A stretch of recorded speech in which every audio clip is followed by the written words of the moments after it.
ରାଧେ ରାଧେ ସାଙ୍ଗମାନେ, ମୁଁ କଟକ କେନ୍ଦ୍ରାପଡ଼ା ଝିଅ ମମତା। ତ ସାଙ୍ଗମାନେ ଚାଲନ୍ତୁ ଏବେ ବୁଲିଯିବା କାଳିଜାଇ ମନ୍ଦିର ପ୍ଲସ୍ ଚିଲିକା।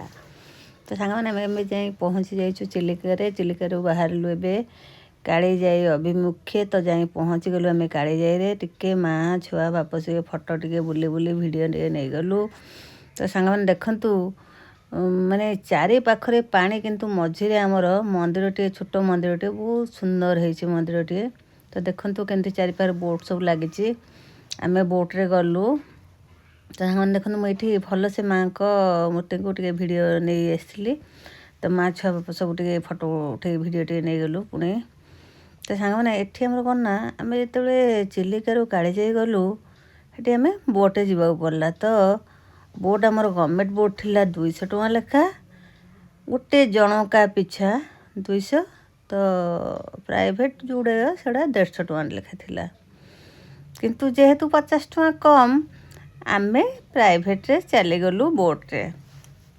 ତ ସାଙ୍ଗମାନେ ଦେଖନ୍ତୁ, ମନ୍ଦିରଟି କେତେ ସୁନ୍ଦର ହେଇଛି। ଛୋଟ ମନ୍ଦିରଟିଏ, କିନ୍ତୁ ବହୁତ ସୁନ୍ଦର ଲାଗୁଛି ମନ୍ଦିରଟିଏ। ମାନେ ଚାରି ପାଖରେ ପାଣି, ତ ବହୁତ ସୁନ୍ଦର ଲାଗୁଛି। ମଝିରେ ମନ୍ଦିର। ତ ସାଙ୍ଗମାନେ ଆମେ ପୁଣି ଦର୍ଶନ କରି ଏବେ ପୁଣି ଫେରିଲୁ ଚିଲିକାକୁ ଫେରିଲୁ। ତ ଆମେ ସେୟାରିଂରେ ସମସ୍ତେ ଯାଇଥିଲୁ। ଏଇ ଯେଉଁ ଯେତେ ଲୋକ ସବୁ ବସିଛନ୍ତି, ଏହି ତ୍ରିନାଥ ଆମ ସାଙ୍ଗେ ଯାଇଥିଲା। ଯେତେ ଲୋକ ସବୁ ବସିଛନ୍ତି ସମସ୍ତେ ସେୟାରିଂରେ ଯାଇଥିଲୁ।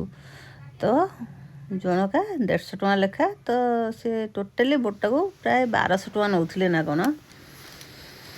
ତ ସାଙ୍ଗମାନେ ଦେଖନ୍ତୁ, ମଝିରେ କେତେ ପାଣି, ମାନେ ଚାରି ପାଖରେ ପାଣି। ଡର ବି ଲାଗୁଥାଏ ଟିକେ ଟିକେ, କାରଣ ସ୍କୁଲ ସେ ଯେଉଁ ବହି ପଢ଼ିଥିଲୁ କାଳିଜାଇ କଥା, ତ ସେଇଟା ମନେ ପଡ଼ିଯାଉଥାଏ, ଛୋଟବେଳେ ଯେଉଁ ପଢ଼ିଥିଲୁ।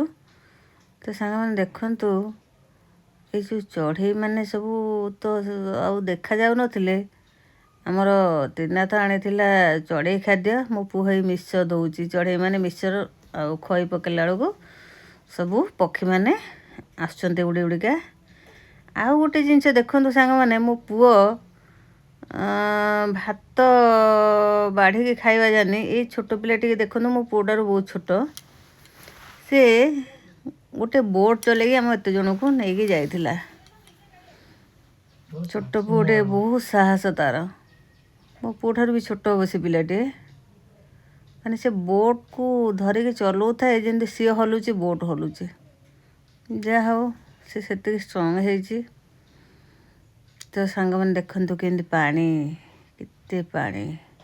ତ ଏବେ ଆମେ ଆସି ପହଞ୍ଚିଗଲୁ ପୁଣି ଚିଲିକାରେ। ତ ସାଙ୍ଗମାନେ ବହୁତ ବଢ଼ିଆ ଲାଗିଲା କାଳିଜାଇ ଚିଲିକା।